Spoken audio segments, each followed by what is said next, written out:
hello, Mark. Another week. Another week has gone by, yes. And here we are again. You've been on holiday this week. I have been on holiday this week. Was it a good holiday? It was a nice holiday, yes. Being a father of four, it was challenging. There was a lot of driving through forgetting passports and having to go back home, which is going from Dover to Exeter, which is at least a 4-hour drive. 4 hours. At least. I basically got up that morning in Dover about 7 o'clock and started driving to Dover. Realised we didn't have the passports, which was a faux pas on our part, and then had to drop my children and my wife at Chessington World Adventures and then drive on from there to get back to Exeter. Dropped into my house, picked up the passports, checked them again and again before I even left, just in case there were some old ones in there. Drove all the way back to pick my family up from Chessington World of Adventures. They'd had a lovely day. Then drive back down to Dover. That was a whole 12-hour process. That's insane. Before I was on the ferry. Well, you were on holiday. I'm sure it's not a holiday for you. Well, it didn't help that when we got into... because we had to change our ferry time, it meant our ferry was about 11 o'clock, so it meant we didn't get into Calais till about 1 o'clock their time. We tried finding a motel. Oh gosh, did you find a motel in the end? We found motels. Oh, okay, nothing worth. The inn was full. Okay. That's a very odd experience. I've never stayed in a motel in France before, but they all seem to be gated. Okay. Yeah, I was very surprised that you had to press a buzzer and go in. You couldn't just drive into their car park and go up and ask. We had to pull up outside of these gated communities almost. Very odd. Very odd. Maybe it's just because it's Calais. I don't know. And then it was another 3.5 hour drive then from France to near Amsterdam in the Netherlands where we were staying. That was a long day. I can imagine so. I did Netherlands to back to Devon in just one day, just one way. Well, and that was a long day for me. Yeah. I remember being like, "Oh God, that's horrible." I was listening to Warhawk actually at the time for the Warhammer listeners. Oh. It's one of the audiobooks in the Siege of Terror series. Well, so, yes. Yeah, that's a conversation for another week because I've started some homework early. You have started some homework early. I was very excited to hear that you have started Horus Rising. That's right, yes. Have you any initial thoughts, perhaps? I'm not going to share them. Okay, not going to share them. That's a spoiler for everybody. Ooh. What I did listen to on the drive, because I bought the physical media, I bought a book. I listened to Arnhem Black Tuesday, which is by the comedian, I forgot his name, Al Murray.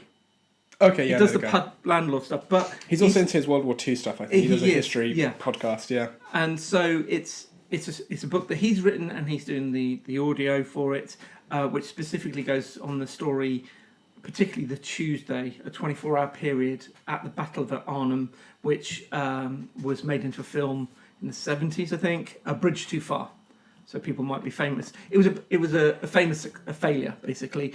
The British wanted to capture bridges that would mean an easy access into. Yeah, no, I know they tried to get the infrastructure. Germany. They wanted to get in there quicker. I was my aunt took me around Germany and bits of France, and we stopped to this one bridge where they had made a special glider that glides down silently next to this bridge, and it was so silent, this glider, and a tank rolled out. It was so big, a tank rolled out, something like a jeep, some big vehicle, and they took this bridge, but no one believed it because it was just a silent glider just turned up. That's the bridge at Remagen, I want to say. I might be pronouncing this really badly. That's a slightly later story. This was that story was where the Allies were racing to the Rhine to try and capture the last bridge. Okay. So before the Germans could blow it up, and they were successful. Okay. But there were lots of attacks on it. The bridge was in tatters, but it survived, and they were able to the military forces were able to cross over. So again, there's a film of that. The bridge over the I'm saying this badly, Remagen or something like that. I apologise. But yeah. Anyway, what about your week? What about my week? Technically, it's been 2 weeks since we've sat down and talked. So let's talk about some of the things I said I'd talk about. The D&D. So a friend of mine hosts a D&D. He DMs. and there's 4 of us that sit there and do the D&D. We had 2 sessions. We had a whole Saturday session, pretty much. Well, from lunchtime till like 9 p.m. But in terms of D&D, that's like a whole session, right? 9 to 9 would be a bit much, but it was good. The DM is very good. We are all probably neurodivergent human beings around that table. So none of us have any attention span. So nothing gets done in our sessions. They're very fun sessions, but we get nowhere. Like I think in that whole time, what we did, we decided to travel somewhere, and we met on the outskirts of town to travel. That was it. That's what we did. Well, we decided to travel. Whole day of... Yeah, we decided to travel, and then we stood at the edge of town to start traveling the next session. That's how slow we go. Is that rolling dice to choose which kit to pick and which way through the town to go? No. So it was a lot of. I think so. We just come back from a big fight on a tower. We're doing. Oh god, I've forgotten the campaign, but it's an actual campaign. Okay. And we just come from a tower where there were the Galen Knights. People will know what this all means. Can I just ask a question from an extreme novice here? Yeah. Is this actual Dungeons and Dragons? This is actual Dungeons and Dragons. No, this is actual some other form of role actual play. 5e Dungeons and Dragons. So we came up from this tower, and I think we had a lot of admin to do in the town, right? We had a lot of... I think we got back and we did like a session of like drinking in the local tavern to relieve stress from just having fought like 100 knights or something. And then...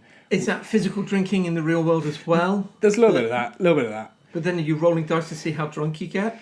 You can do. We would do. So it's more like, so we have a large paladin, female paladin in our group, and then there was a large half-orc woman, and it was all about them like arm wrestling. And so we did roles for who's the stronger arm wrestler, and then like who's the more charismatic, and then like we have a tiefling bard who's like trying to pick up everyone.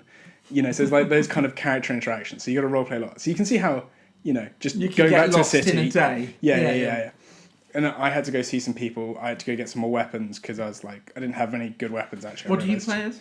I play as a forest gnome rogue who has maximum points and wisdom, which if you know D&D is like, this is what I hate about D&D, because people who know D&D will listen to this and be like, that's a stupid thing. Why would you put wisdom points on a rogue? And it's because I like that guy being wise. I don't want him to be dex or intelligent. He's just a wise guy who is a rogue. So what's... Sorry. A lot of words. You've got to see where my level is here. What would you say a rogue was then? Because I've... So this is there's some classes that seem obvious. A lot of things I think about D&D. This is kind of like an assassin, a rogue. It's kind of the vibe.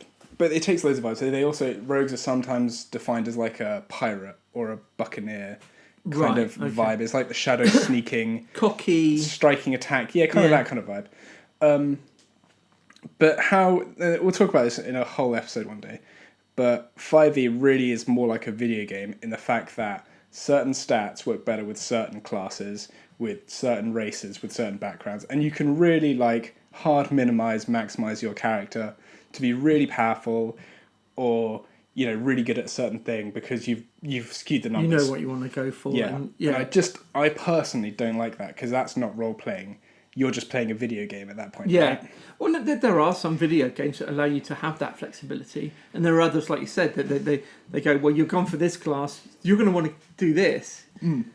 It punishes you, and actually, I have found that it punishes me during this campaign.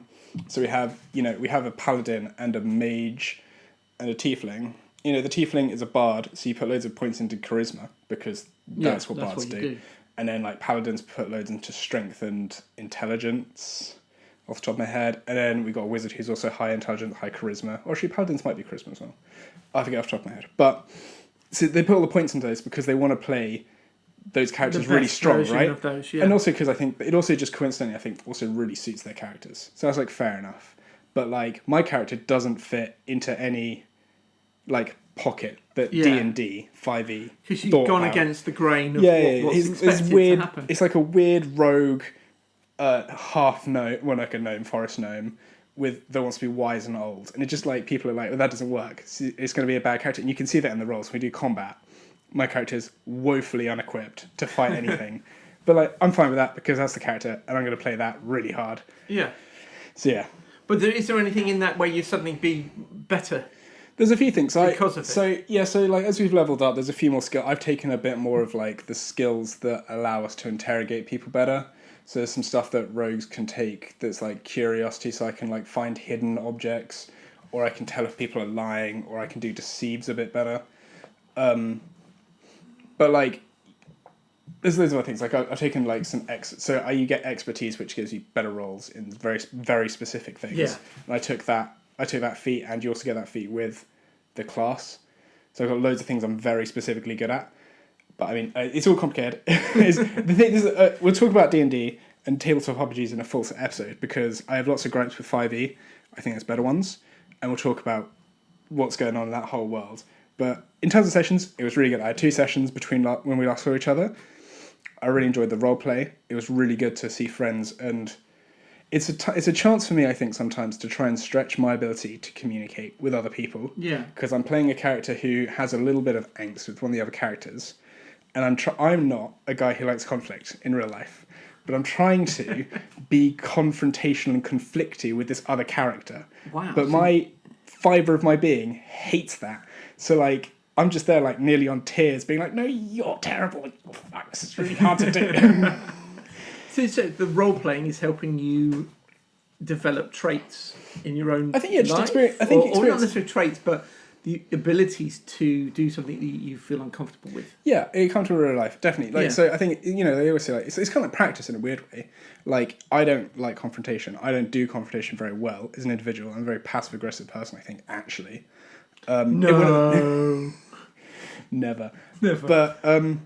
But it allows me in a safe environment, putting quotations on that, safe environment, to try and be confrontational and, have conflict with someone, but no at the end of the day. And sometimes actually, this is the point, sometimes in D&D, it can start feeling very real, and then you got to message that friend. That was going to be a question I had just then. Got to message that friend being like, "I'm so sorry, I don't mean this." Yeah, but have there been clashes within D&D that you've played? Not in mine. Which involves actual people getting really narked with somebody? Sometimes it's more through miscommunication about more of a meta stance. So that sounds so technical. All I mean is it's more like I normally, every time I've got upset or annoyed, is more through a misinterpretation of how something was taken. Yeah. So it's more like I'm trying to play this character, and the DM doesn't really understand my vision, so they start trying to lead me down another path, or making characters talk to me in the way that I'm not trying to resolve that character. So it's not really about like the interactions. It's just like it's more about that higher level, how I want the story to feel. Yeah. Those kind of things can kind of annoy me.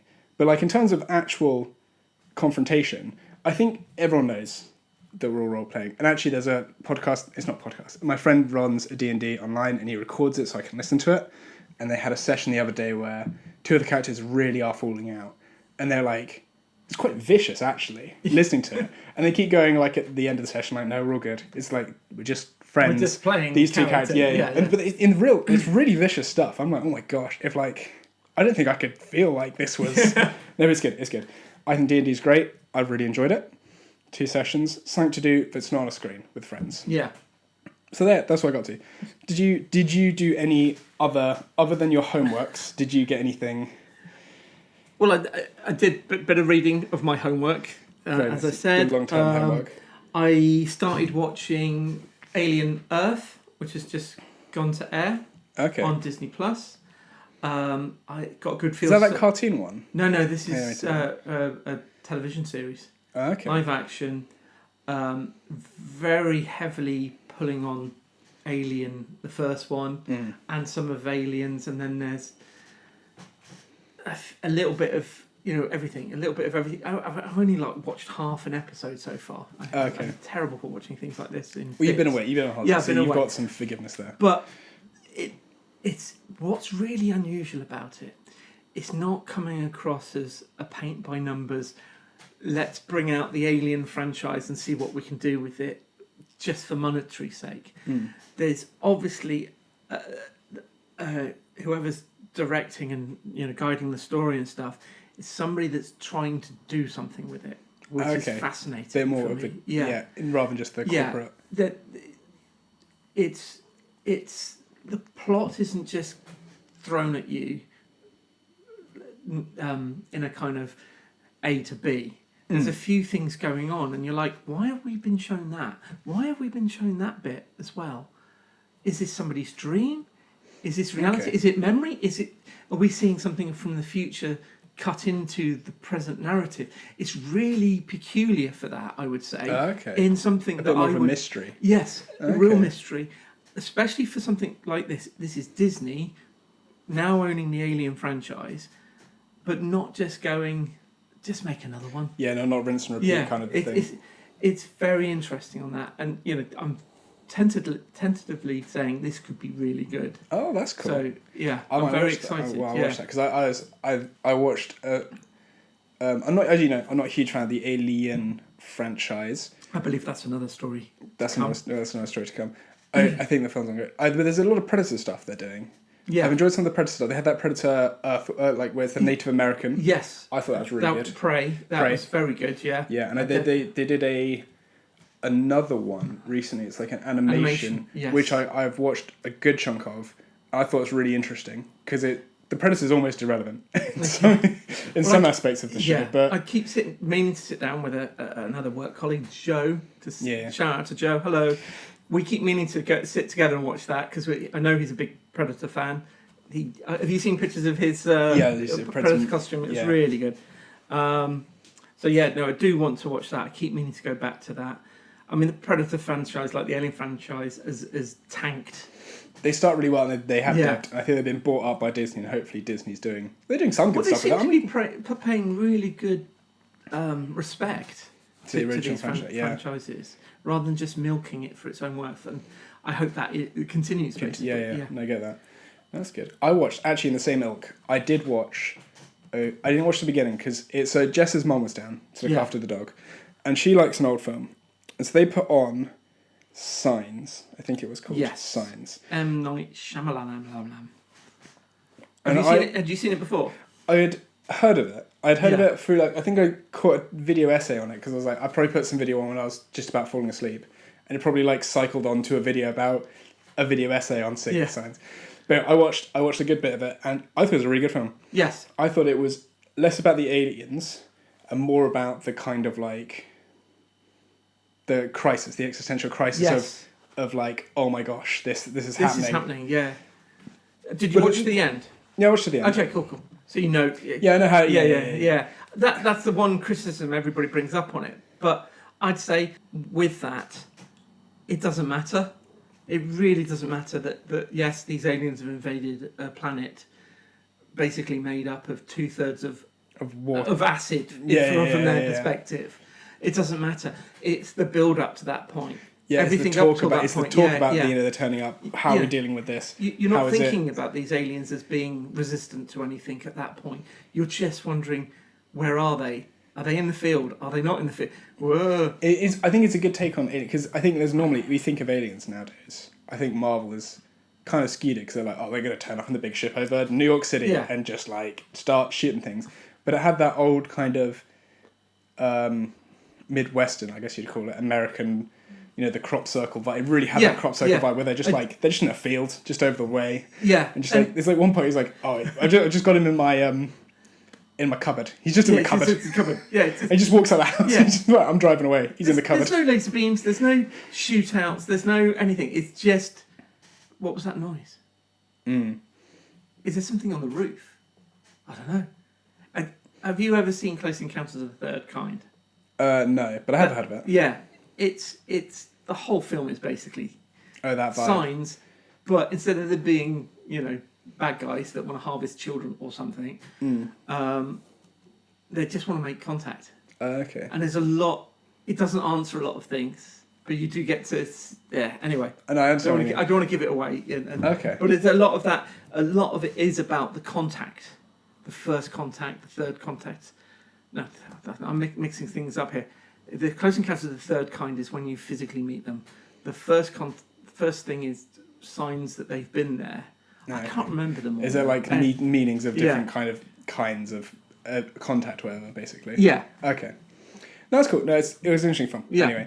Anyway, we also set each other some homework We did indeed. Yes. to watch a video. Now this weekend, you won't know this, but it's the Pokemon National Champions. Goodness me. this weekend. So Wow. the VGC National So Championships that's why has you been sent occurring. me that homework of. Well, it's been going on. Pokemon? We haven't. I don't think it's concluded because today. I think that today's the last day. Okay. The day we're recording it, when it goes out, it'll have all finished. But today's the last day of the championships, which is VGC, which is the video game. They have Pokemon Go, and they have the card game. All three are happening. I think it's in Anaheim this year. Oh wow! So I was probably very near it then. Anaheim, America. Oh, Anaheim. Sorry, no, You were not near it. not Anaheim in the Netherlands. No. Apologies. Well, no, I think it was Anaheim, America. Okay. But yes, that's been happening. So I was watching a bit of that. It's for those who are in the know, it was a dual restricted regulation this year, which is cool. That means you get 2 legendary Pokemon in your team. So 2 very high You power. can choose 2. Yeah. So in your normally you have how a whole season of a game works. So a video game comes out, and you get normally you play the first season, which is just all the Pokemon in that video game. So just the ones that are in that Pokemon game. And then they'll release DLCs or expansions where you get all the Pokemon from previous generations. Right. And then you'll get a restricted one where you get one of the legendaries can be in your team. And then you get a dual restrictor, which is 2 of the legendaries can be in your team. And it changes up the game and which Pokemon are actually good, which ones are bad, because different Pokemon are in the roster, so to speak. But when you build up your set to play, Yeah. you're choosing which cards. Or it's in the video game. I'm talking about in the cards. On the video. Oh, in the video. Yeah, sorry. so you just choose. Yeah, you choose which ones are in your team. Yeah. But they're limited. There's a pool. Which ones you're allowed, which ones you aren't. And so this is the end of Scarlet and Violet's era. Right. So you get everything. It's all like a free for all. So you've It's got right, all yeah, the yeah. strong Pokemon, and we're seeing Calyrex as being pretty big, and Lunala I think actually.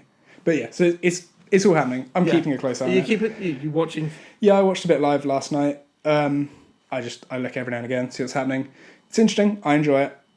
Yeah, it's happening. Okay, But cool. yes, you had some Pokemon. Yeah. No, you gave me a Deep Pocket Monster video to watch. Yes, he's very big now. He does seem very big. I did watch one of the videos. We have got a situation where Pat Finn. This is Yeah, this Pat. American guy. Pat That's what Pat. people call him. Yeah. Pat is what he's called.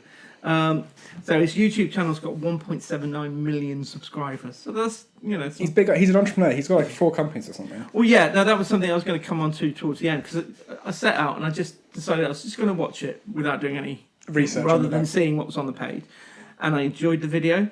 Oh, I'm glad to hear it. Yeah, he was basically in Hawaii Yeah, at Popcorn. Popcorn, for 48 hours, and he set himself one of his complete set in 48 hours or lose them all challenges. And he had, what was it? Sword and Shield Evolving Skies. Evolving Skies. Yes, that Yeah. has one of the more rare Pokemon cards in it. It has the Okay. Umbreon, and the Rayquaza VMAX, which were the ones towards the end. Was that the one he was one of the 2 at the end? Yeah, that he yeah, did? yeah. And yeah, there was a part of me at the beginning that was a bit like, okay, I see what he's doing. All right, I don't know how this is going to be a video. And as it went by, the more involved I got, the more invested into it. I want to see him complete this now. I don't want to see him this. He's good And at making that suspense, Yeah. isn't he? He's good at building that, you're really invested by this. Come on, get I all the cards. don't know how much of that's editing. And can't and know, again, I know that there were these kind people at the end that brought the cards and stuff like that, but I don't know. Again, this is my cynical nature coming through. I don't know how much some of that could have just been set up.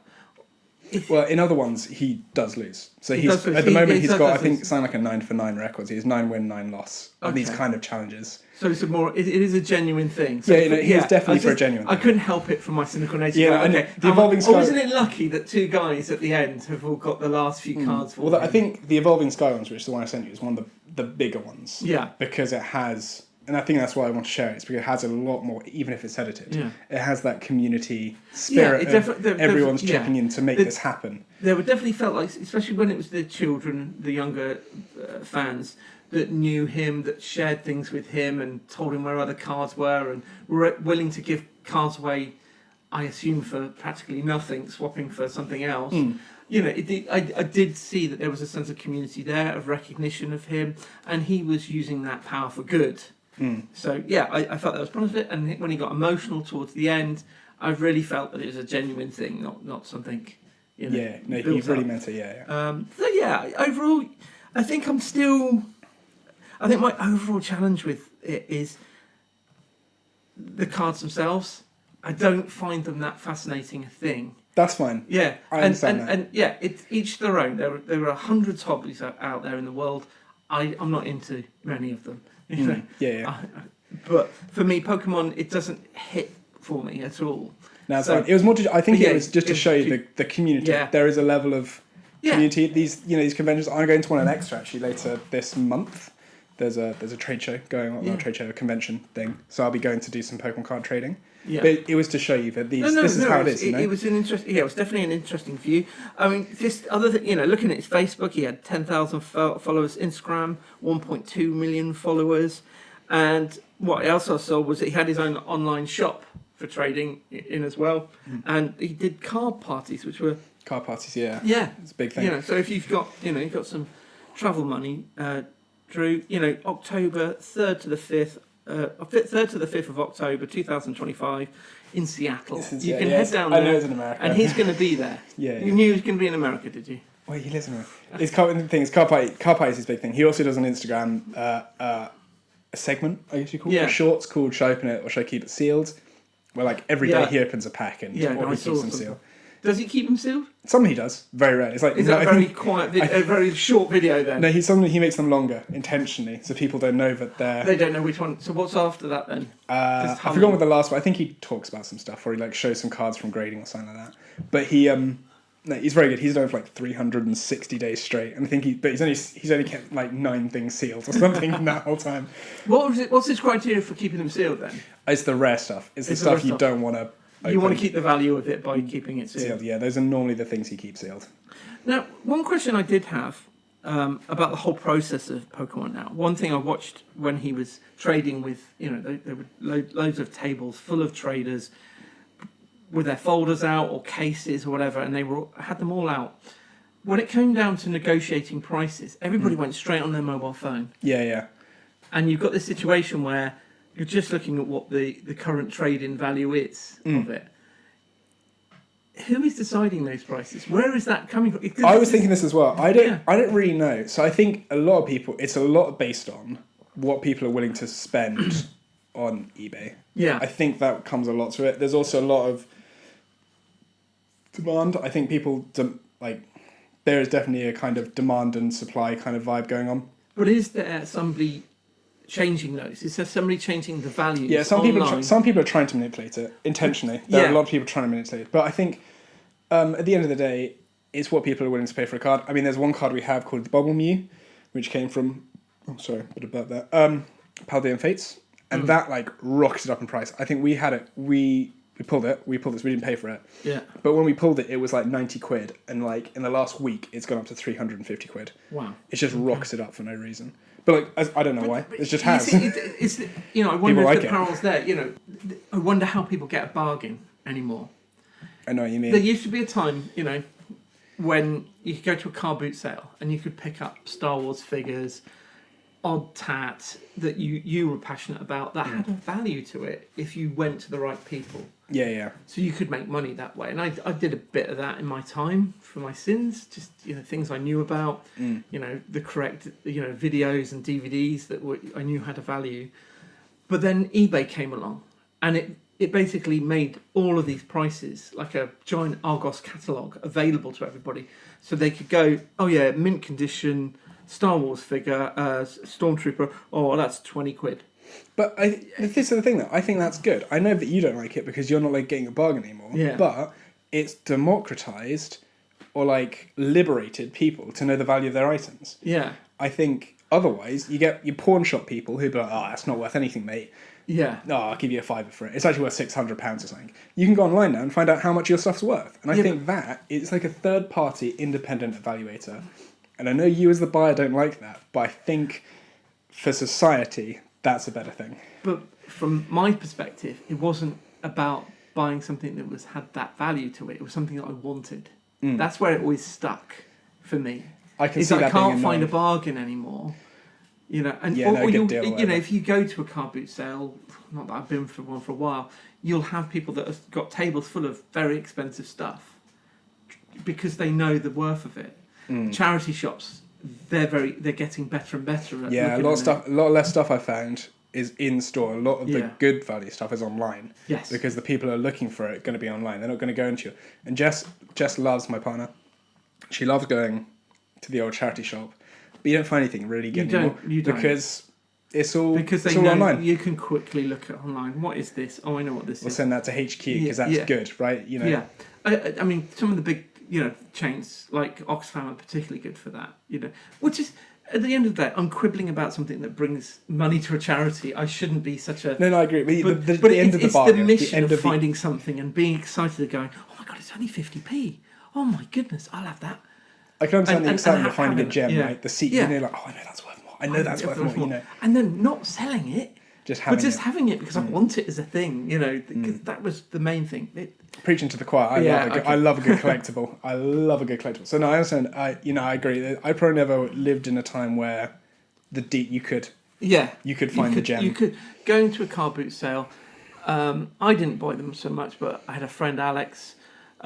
He was very good at looking for retro gaming consoles and little handheld things, and he had a massive collection, and he knew which ones to sell on as well, so then he could buy more for his own collection. Yeah. There were some really nice things that we'd have, and my N64 is something that Alec gifted to me at one point. So I've now got an N64, whereas I wouldn't have had it if he wasn't finding it for cheap. I know what you mean. In Yeah. a car boot sale, but especially with Nintendo product, they retain their value. They do. Yeah. Nintendo really retains its value. Yeah, I think it's a good skill. I think. Yeah. And I think there is maybe an issue. Think about it. Well, I think things hold their price. I think everyone now thinks that something is worth something to someone. Yeah. So everything is a bit higher price. You can't just be like, oh, it's only 50p, whatever. You can take it off my hands. Yeah, take it off my hands. Yeah. You get less and less of that because people, I think, oh, well, someone's got to want this. Blah blah blah. Yeah. Well, I think one last. I don't know if go it's back to the video. Yeah, go back to the video. The only one thing I did go down a dark route with Pat Finn himself, because I found a Reddit that was talking about is he genuine or not, and it raised an interesting question. Is the way he says his story is that he noticed his children were really passionate about Pokemon and delved in with them and found out, and it's a really nice story to suggest that he became started doing videos for his children kind of thing. Yeah. And then just happened to grow his Pokemon business. But then you look into it, and he is a marketing and business consultant specialising in digital media. Yeah, no. It starts to make it a little not sinister because it's Pokemon at the end of the day, but he's made a business out of it. And there was in this Reddit chain, there was a back and forth about people saying, what does it matter? Yeah, he's everybody he's an entertainer at the end of He's the an day. entertainer. And, he's making money. He needs to make money Yeah. for his job, and he does it really well. No one's denying he's doing. That I would say that's the most rough edged of his videos, the one you watched. He does a really good job of telling a story, but and a really good job of making it feel good.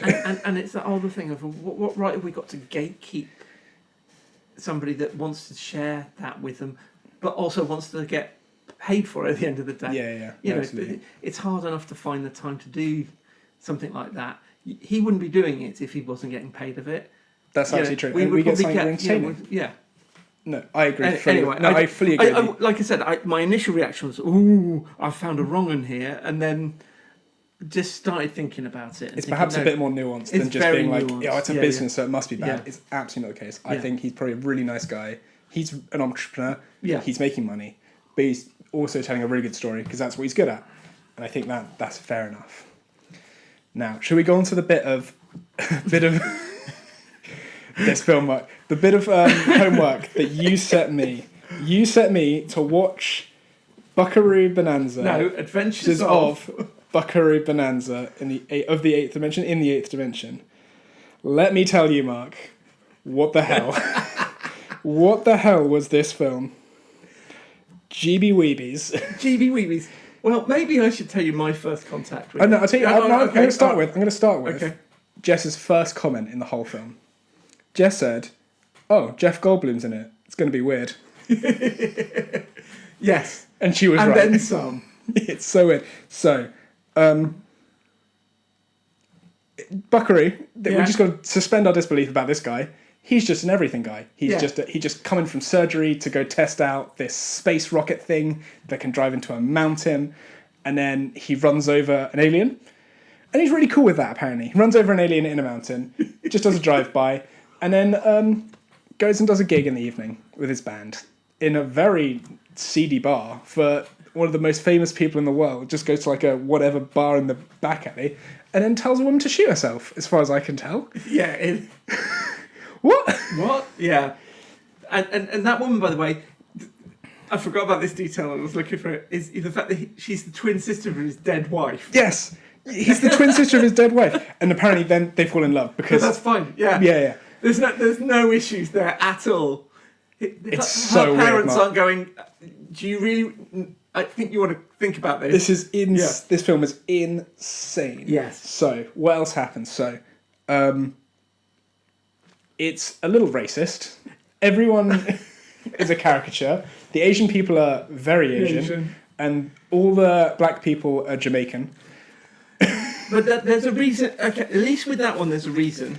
Okay, the reason for them all being from Jamaica is because they are not actually humans. They're aliens from another dimension. Yeah, so the aliens are just racist. Yeah. Okay. Well, they are. Or they've just. My vision is that their first experience of Earth was going to Jamaica. They're just naive, and they just took that on as the cultural standard. That's how for the whole of the UK, the world. Okay, let me look through some of my other notes. My first note is really have to get on board with the vibe. You really do have to just get on board. This is how this film's going to be. We're rolling with that. People actually sweat. I did notice people sweating. There's balls of sweat, beads of sweat on everyone. Yes. And I think that's great because films nowadays, people are perfect. Yeah, they're coiffed. Their faces are dry, but like kind of that. People, in those ads for like skincare, and they're like, make your face look like is shiny good? Is shiny good? Is matte good? Is anymore. I don't know what. I don't know what your face. Do you want it rosy? What is the texture of your face meant to be? I simply don't know. You don't know. But I enjoyed. I saw beads of sweat. That felt very 80s to me. It was, sweaty, a bit smoky as well. This film, weird lighting. This film, when I think of this, is like a bargain bin 80s sci-fi film. This is exactly what I think of. This is the film that you go into the comic book store as a kid, and then the comic book guy's like, "Have you seen the new Buckaroo Bonanza, the Eighth Dimension?" "Oh yeah, I saw that last night." I'm like, I got on VHS, like that kind of, The creators had a big plan for it. Really, it was going to be a franchise of films. It was going to. I'm in disbelief. I can't remember if it says it at the end of it, but it says. It says something about like, stay tuned for his next adventure. Next adventure. Because they were going to have him back with his team, the Hong Kong Cavaliers. Yeah. In their touring bus. Yeah, they're a touring bus. Also like, they're touring science. bus. The scientists as well. God, this makes scientists cool. This is at a time. It's so weird. Like, it doesn't make science cool. It makes this guy look. And talk about impossible standards for male living. This guy is a rock star, a neurosurgeon, a test pilot, direct line to the President of the United States. Sometimes Russia. He's everything you want to be in the 80s. So a few other points about this film, right? Yeah. So the aliens, they are super weird. They look good like skin, but they're like talking about the bad alien. They're like, this guy's like Hitler, but worse. He's space Hitler. They literally say that line. They're like, he's Hitler, but worse. It's just such a weird sentence. It made me laugh so much. I don't know why. They're playing chess on an umpire's chair. Yeah. For a bit, no reason for that. He's the high commander. I guess the high commander maybe. Yeah. Weird. They wear bubble wrap as a kind of protective glasses. What's that all about? It's probably cheap. But bubble wrap was probably quite new at that time. As protective. Everyone says put on your safety glasses. They all just get like a piece of bubble wrap and strap it to their face, and everyone's cool with that. It would have looked cool and interesting. It looks so weird. They also say if you don't stop the bad alien, we're going to start World War III. The good aliens say they're going to start World War III if you, the humans, don't stop the bad alien, which is weird. Because why don't you help? I think my theory is it's a bit disjointed. I think something happened in the production that didn't, two halves of the movie just didn't add up or something. There's a bit in the middle where it's just wandering around a factory or something. Yeah, they're like an abandoned factory. But it's meant to be like a high-end military contractor. They're Yeah. like, yeah, these guys are making the next F-16. It's Yeah. like just an abandoned warehouse. I'm like, someone would have checked. Someone would have checked this. It's going to be a better place. It came down to budget, probably. I No, know at that. every stage, it's like this was a low budget film, sci-fi. There's a girl named John. That's kind of funny. And then at the end, there's just a kid with a gun. Everyone's just Yeah. cool with the kid with Yeah, the the kid with the everyone's- They just gave a kid a submachine gun, and it's like, off you go into the dangerous. Go on. Go, let's join us. We need more men. Come on. Yeah, we need more You'll men. do. Come on, kid. Like 12, maybe Yeah, at most. take this. It's, he M16. had like a big machine gun, not Yeah. even an M16. And then everyone's cool with that. Yeah. It was surreal. I mean, the synopsis of the How did you come away? The overall feeling of it, though. it was bad. It was bad. It was bad. Okay. It was bad. It was a bad film. On your rating from great, like, meh, bad, Yeah. bad. Not even there. No, it's bad. It was But such a it's- bad yeah, film. but this, you see, me, I like it a lot. Really? Yeah. Because it is all of those things. It is crazy. It is unpredictable. When I first sat down to watch it, I was like, "What the hell is going on here?" You know, it didn't quite. It feels like the budget was almost at the front end of the film, and then suddenly they had to have. Oh, now we spent all the rest of the money on the spaceships for the battle at the end. Okay, Did how are we they? going to finish? They were just CGI green spaceships. Wow. Yeah, but it was- they've still spent that money. I think maybe you have to suspend your disbelief. Okay, so two things Yes, I think are the problem. exactly. You have Yeah. to suspend your disbelief a little too hard about this guy. This guy, Buckaroo, apparently can just do literally everything. Yeah. I think, and also the budget conflicts with that because he can do literally everything, and he's a super rock star, but he only plays in seedy bars in the middle of nowhere.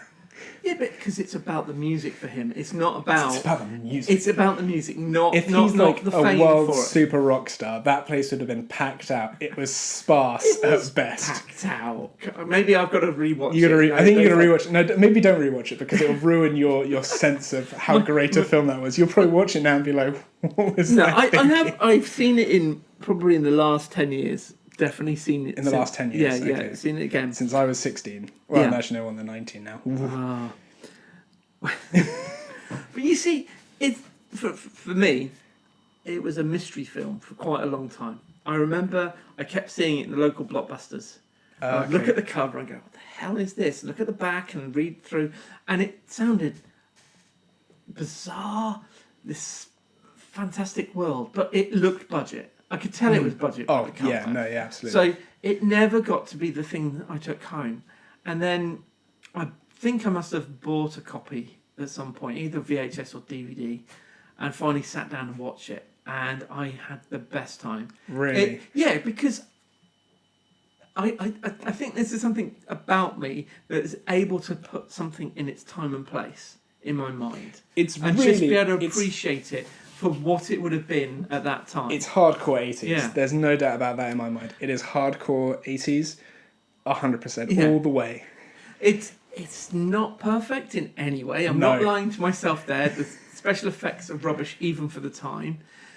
But I think it's got a lot of character. The actors give it their all. They're invested in this world. John Lithgow as one of the bad aliens. He really goes full mental for that, doesn't he? He does. He It's really, really plays a weird character, and it's this is somebody that has been in. He was in Third Rock of the Sun as an alien.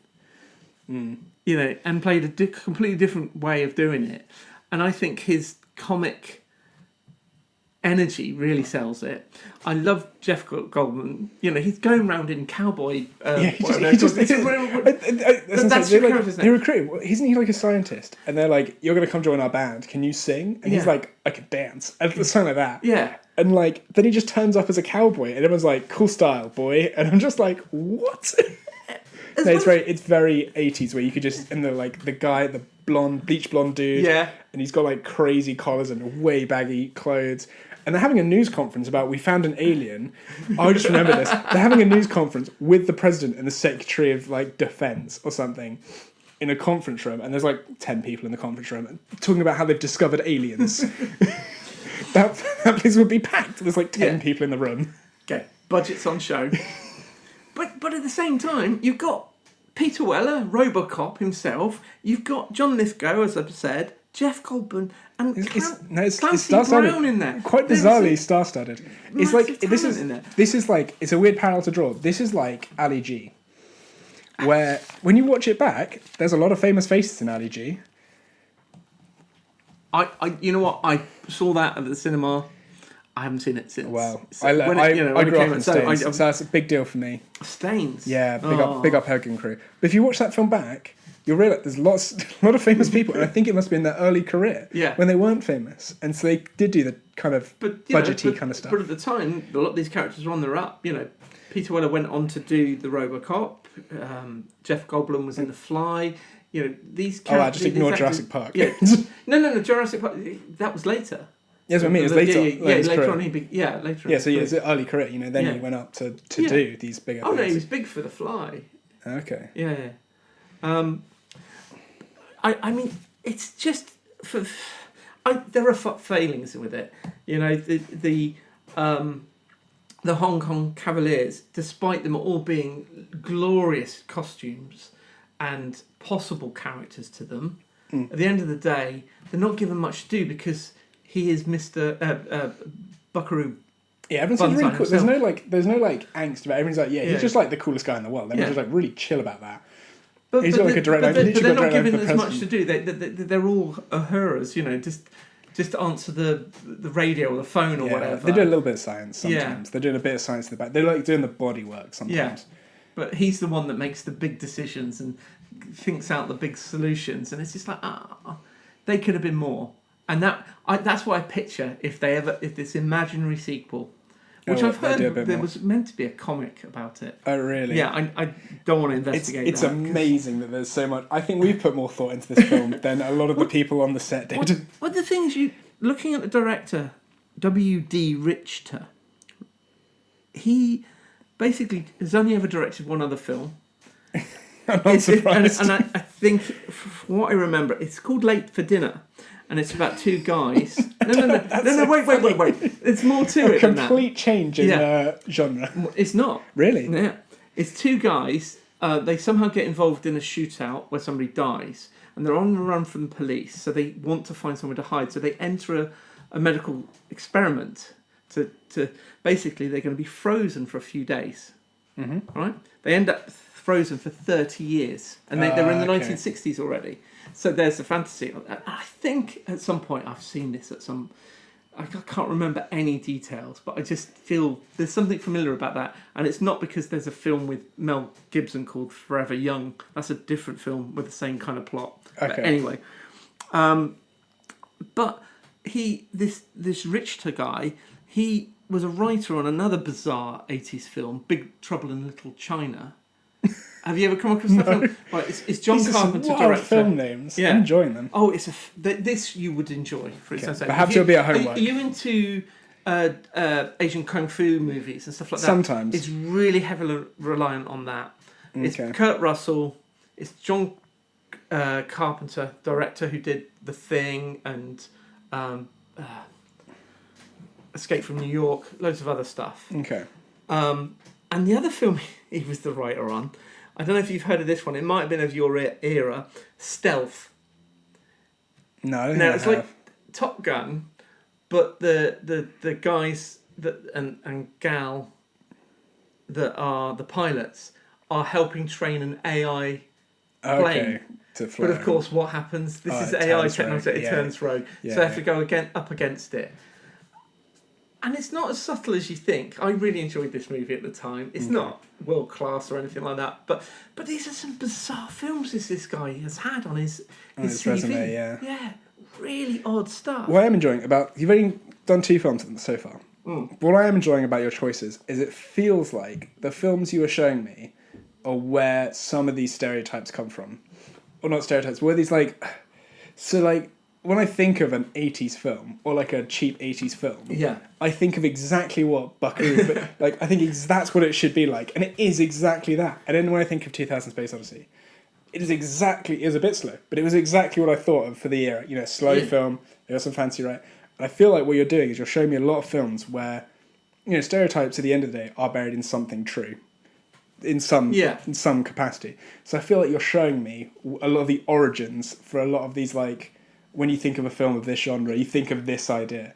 I think you're showing me a lot of that's how that started, I think which is really yeah. interesting to see. I would definitely agree with you with 2001. It set the standard at the time. But also, like, I think it's really good because it, like, there's always loads of cultural throwbacks to it. Yeah. So it's good to see that, like, where it came from. And at Buckaroo, it feels like there's, like, a lot of throwbacks to, like, those budget 80s films. And it feels exactly like it feels like Paul, Paul the, not the Calippo trilogy, but, the guys. Oh, yes. The first film after, yeah. Nick Frost and Simon Pegg. They made... It feels like it's got a lot of inspiration-y kind of vibe from... Wow. You can feel like there's like that kind of same vibe, not vibe, but like inspiration. I would say inspiration from it in terms of like, I feel like Paul is trying to be a budgety sci-fi film, but not. But he's got some actual budget, and it's good. Yeah. It's actually good, but it's got like a lot of inspiration from the budgety films. He's going around with the Catan, right? Yeah. The Catan, and it breaks because it's like a nod to the idea, and like, I don't know, it's the silly things like that. I think it really does feel like that. Well, I'm glad you enjoyed it. I got something out of it. At the end of the day, I think it's sometimes good to have a bad experience. Well, not a bad experience, but watch something bad and get something out of it. I think I have got something out of it, which is I now know what a bad, cheap budget 80s film looks like. And that's just how that's going to be, Mark. Well, wherever you go, there you are. That's terrible. That's a quote That's not from sticking. the film. Oh, it is, isn't it? Yeah. Oh my gosh, yes. I was wondering where I heard that from. I was like, I thought we had talked about that maybe last week, and you were like, I've come up with this great line. No, that's I've used it at work before because it sticks. It's one of the quotes that sticks. It's a dumb thing to say. Oh, jeez. Cool. Well, I wish you could feel the warmth I get from thinking about that film. I'm glad you shared it. To be honest, I'm glad you shared it with me at the end of the day, because it's good that we have differences of opinion and we share what we're viewing. Yeah. Absolutely. Definitely. So I guess I want to get onto I'd like to get onto the main part of this episode. Oh, have you got more things? One more thing, because okay, yeah. I was meant to see Fantastic Four. You were meant to see Fantastic Four. And I didn't get to see Fantastic Four. That's fine. You've been off. So instead, I watched The Assassin. The Assassin. Let me just have a quick Google of that. I haven't had to Google much this episode. It's a Prime series. Oh, it's only kind of come I've got opinions of this. I've seen the first 5 episodes. Okay. I think. Oh, I'm gonna have to be very careful then. No, just spoil it because I've got opinions. Yeah. Well, yeah, I've got opinions of it. Well, we've got opinions. It's a 6-part drama. Its main characters are played by Keely I don't feel Hall. like I'm at the end. So now you've said it's a 6-part drama. I'm like, am I near the end? Yeah, I didn't even know. Yeah. God. Well, I'm going to kill it for you. Good. No, and again, she's been in a lot of British television. Mm-hmm. I think the first time I came across her was in Ashes to Ashes. Okay. The police cop goes back in time, wakes up in the Life on Mars the kind 80s. of vibe. But with Ashes woman. to Ashes was the 80s rather than the 60s. Yeah. And then bizarrely Freddie Highmore, who's I think his biggest break was Charlie and the Chocolate Factory. He also did a thing, I think, at The Resident or something like that. No, it was called The Good Doctor. The Good Doctor, now, Now this is where I'll come on to it. Basically, Keely Hall's character is an assassin, and at some point in her life she ends up with a child. By accident. Very much by accident. By accident, yes. And cut 30 years later, we've got her possibly excitedly waiting for her son to come and visit her on a Greek island. I don't think it's excitably. All right. I think just accepting. Begrudgingly. I think there's the dichotomy of she wants to see her son, but she's not a very good mother. She's not a very good mother. No, she bought him the steak, first of all. Yeah, bought him the steak. Yeah. Later on, that's the character development. Anyway. But then Freddie's character comes in, and I almost thought he was just playing the same character from The Good Doctor, who is an 100%. autistic surgeon. And it's almost like he's stuck. He did The Good Doctor, and he's become stuck in playing that role because he became very awkward. He was very awkward. And he played it very similar to... It was even stiff British. It's more like wet British. You know what I mean? Yeah. But I don't know. He just felt very wet. My opinion, my thoughts were he just felt very wet the whole time. Yeah. And I think we were meant to feel very like sad for him. Not sorry, but like, I don't know, like, it felt like I went to feel kind of sorry almost for him, or like, Yeah. oh, poor him, he had it. But like, I just felt like, I just didn't feel anything for him. I felt he was just a very unlikable, quite gratey character, actually. I thought the mum was just a cold, heartless person, which she is. Yeah. But like, it just made neither of them likable. Neither of them were likable. They didn't manage to. There was no real conflict. Even when they started to have some level of like character relationship, still felt nothing. Yeah. Felt hollow the whole way. Well, don't get me onto the Greek guy that they travel around with for some reason. For no reason. He wants revenge. Okay. We're just gonna, and he's like really cool with this woman that he's known for like, I don't know, 5 years maybe. It's just like, oh, you're a master assassin. Yeah. Oh, okay then. I'll just follow you around. And it's because of you that this horrific thing has happened to me in my life. Okay. Yeah. Well, not directly her, but I know what you mean. He could blame her. He could absolutely blame her. Yeah, he can blame her. And It's ridiculous. The thing is that there's none of that conflict. There was no element of her even... I suppose there was a hint of it when she went into his butcher's shop. Because he was a butcher. Remember that? Yeah. It's really weird. Keep going with your analysis. Yeah, but I admit, I started off kind of liking it, kind of enjoying it, and getting through it. It was one of those ones that was one of those kind of series that's good at having something happen that you even though you're thinking, oh, I've had enough of this now, gets to the end and you're like, I want to watch the next episode now to find out what that thing was. That's what I felt anyway. Mm-hmm. But it's one of the problems of these kinds of shows now is that there's a mystery set off at the beginning. Mm-hmm. We're not told who the father is of the child. Yeah. We just know that she got pregnant somehow. We know that she got pregnant somehow, and that she ended up with a child. Actually, that's the whole point. There's a theme running through. Is all these assassins they meet otherwise, they're like, oh, is this guy the father? Oh, is this guy the father? Yeah, and none of them are. But apparently. None of them are, and it's not even dealt with very well. It's it's not because he's a guy. He really doesn't seem to care about knowing who his father is, even though he found out this great secret that his mum's an assassin. Yeah, he's like, well, maybe that unlocks where my father couldn't care less. Apparently, weird. With these big mysteries, it's very difficult to hold it on for the whole however many episodes there are. You either end up being a big disappointment because it's not interesting enough to make it worth the journey, or it's just so ridiculous, so convoluted to wrap it all up neatly with a bow that it did kind of feel floppy with this one. It's the fact that I'm going to spoil this. Please, don't watch it. I'm not going to finish it because it's not worth it. Basically, she's not actually this kid's mother. Oh. Yeah. You see? Okay. She's not actually his mother. So you start giving this impression that perhaps this crazy lady that he's been stalked by for a while could be the father that's had a sex change. There's kind of hints towards it. Maybe that was just me and my missus misinterpreted. Well, the butcher, not the butcher. Maybe you didn't get to the Turkish person. No, the crazy lady that was doing graphic. Graphic novels. Yeah, yes. Remember her? Yes. Right. That's so surreal. That person, you think she's stalking him seriously? It's like, well, no, because Keely's got to be the mother because we've been told she's the mother. Yes, so, and she's got the pregnancy test and stuff. So, we've got this link that suggests that they're... So is she the father that's had a sex change? That's the next thing you start wondering. That can't be right. That sounds really... And there's a lot that happens that kind of makes... Well, if that's the case, that doesn't fit with this kind of situation. Basically, you find out towards the end that the crazy lady was married to the guy that was assassinated by the assassin. Okay?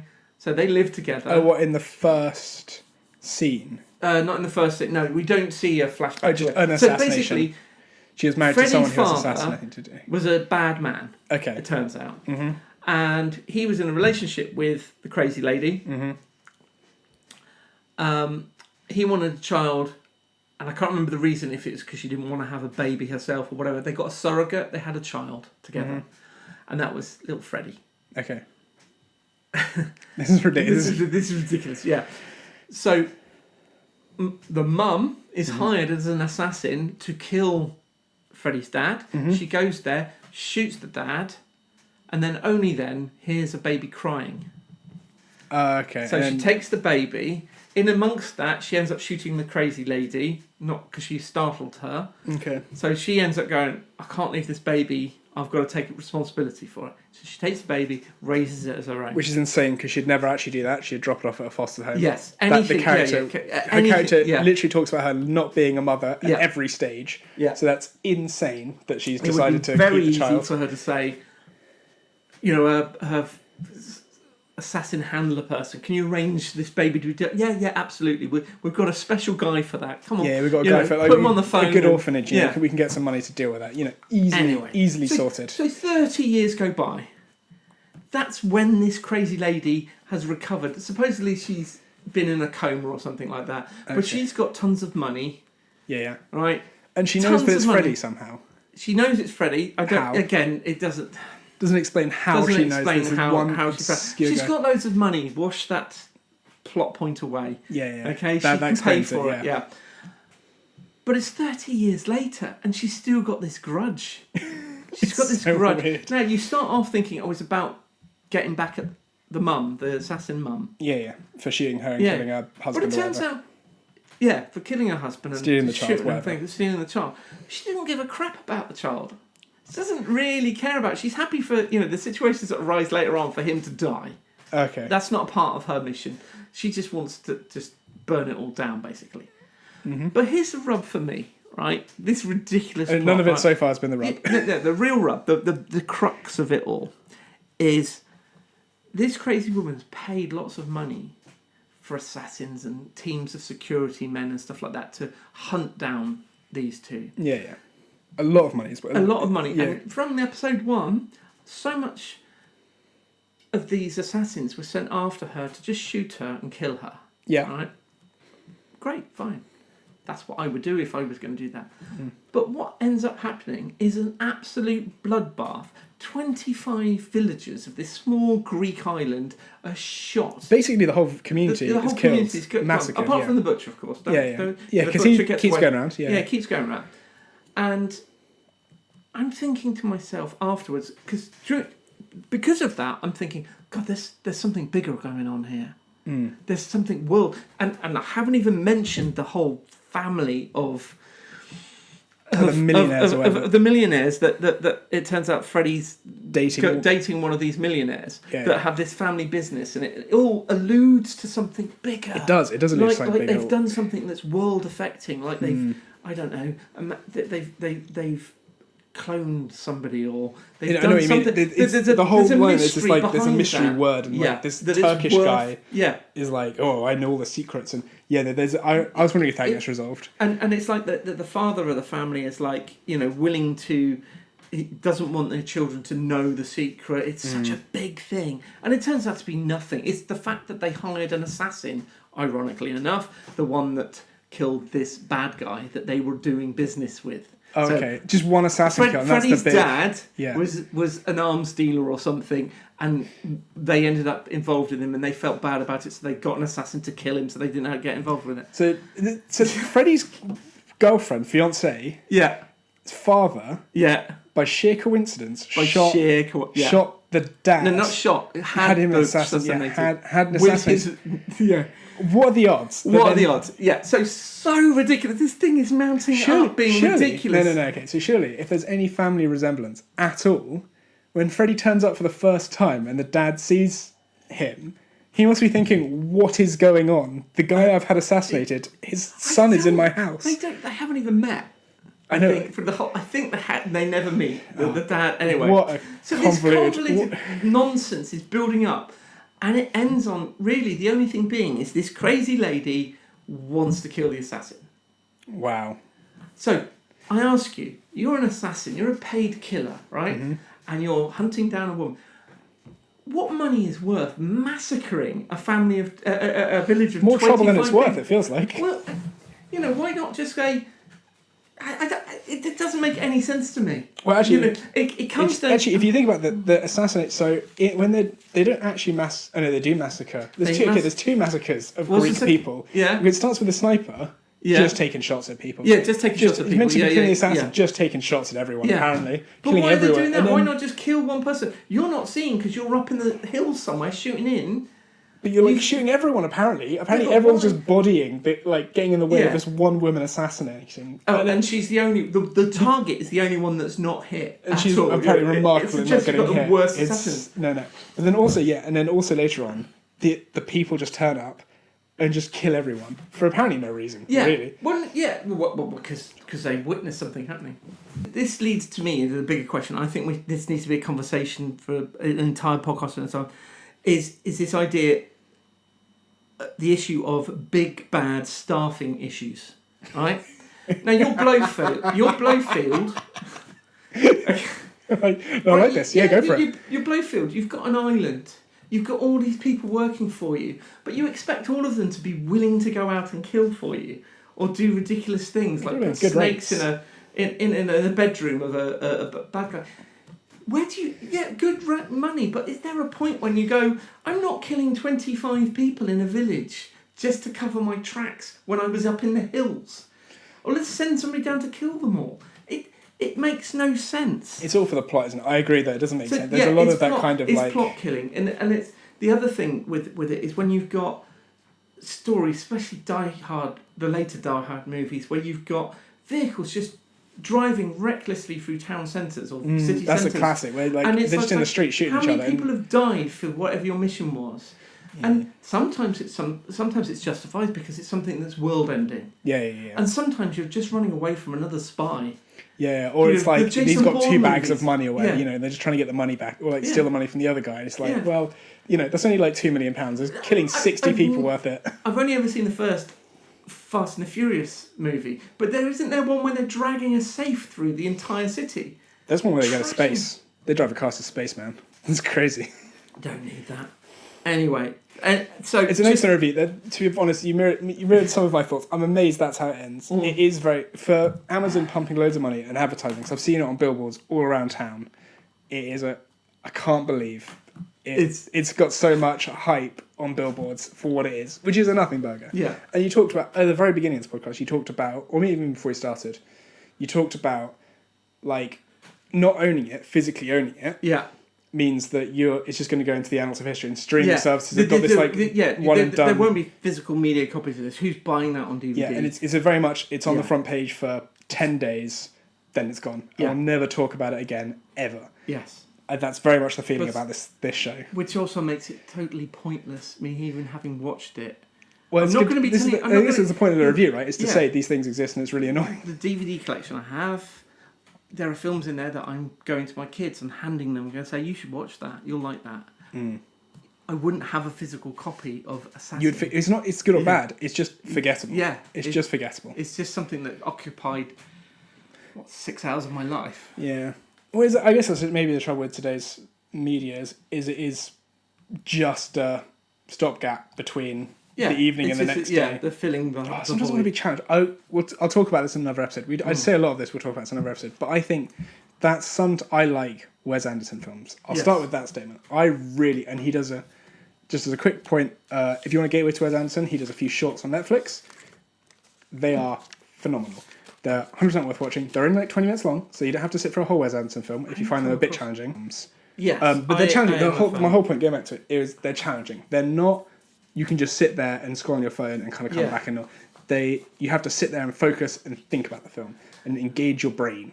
And I think we need a bit more of that in a film sometimes. Well, that's the problem with Assassin. I think it was thinking. I think it thought it was engaging and clever. Do you think? I think they were just trying to we need to make something that's going to be 6 hours. Corporate way. We need to make something 6 hours long. That's not too hard to watch, and we'll put it everywhere because we need content for the month. That's what they asked for, but I think the people behind it tried to produce something. Okay. No, they didn't do a great job of it. No. Personally, I think they needed something else. It needed to be less convoluted for one thing. No. But I don't think. I think the executives said, "Yeah, we want this show," but they didn't then go, "Let's have some script rewrites to try and get this right." They just wanted to get something that'll out. work. That's fine, and it's just put together, and everybody's happy. Yes. No, I agree. It felt like a very middle. Well, we've gone on. I'm glad you brought it up, Yeah. because I nearly brought it up, and I was like, it's not worth it. But I'm It's glad not you worth- brought it up. No, I'm glad you watched it. I felt enough hatred towards it, I suppose. I did hate it, using my metric, that I wanted to feel like I could say something about it. That's fair enough. Warn people off where possible. Well, very good. Yeah. Now, we try at the end of this every episode to get a little, what the episode's normally about. So last time, my friend said, so the one about music, my friend said, there's about 20 minutes at the end about music. Actually, he talked for about an hour about everything else. But I think that's the whole point, is at the end of these podcasts. It's a magazine show. Magazine show. I think at the end of the podcasts, there'll be a 20-minute, maybe 30-minute rant, love letter, debate, topical point that one of us will write and talk to the other about. So for this week, I want to talk about starting board games, perhaps, or where to begin with board games. So I thought a lot this week about where to start with board games. I thought a lot about where one probably is with their board game collection and what to do and what to change. So in my mind, and I Googled a few things, I did a bit of research and I asked around, what games you probably have in your house, right? Yeah. So I've assumed some games. So I think everyone probably has, to some extent, and a bit of mix and matching in this, and you'll have some other games or whatever. But I think you'll have Monopoly, Jenga, Scrabble. If you stretched out Risk, if you're in the same era as me, you'll definitely have a version of Cards Against Humanity or a variant. Yeah. We have a few variants in my house. You might have a Trivial Pursuit if you're a bit older, perhaps.